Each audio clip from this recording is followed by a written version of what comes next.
கர்த்தருடைய பரிசுத்த நாமத்துக்கு ஸ்தோத்திரம் உண்டாவதாக. இந்த கால வேளையில் கர்த்தர் நமக்கு கொடுக்கிற வார்த்தை, எந்த ஜனத்தின் ஆயினும் அவருக்கு பயந்திருந்து நீதியை செய்கிறவன் எவனோ அவனே அவருக்கு உகந்தவன் என்று நிச்சயமாய் அறிந்திருக்கிறேன் என்று சொல்லி அப்போஸ்தலர் பவுல் 10:35 சொல்லுகிறார்.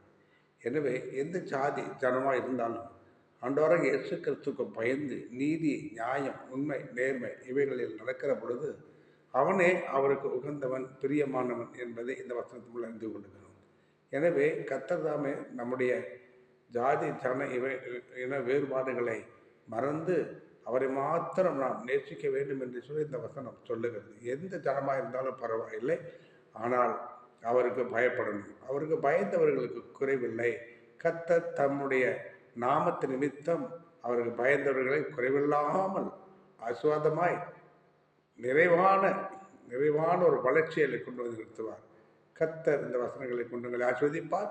God bless you. ஷேர் பண்ணுங்கள், சப்ஸ்கிரைப் பண்ணுங்கள். தேங்க்யூ.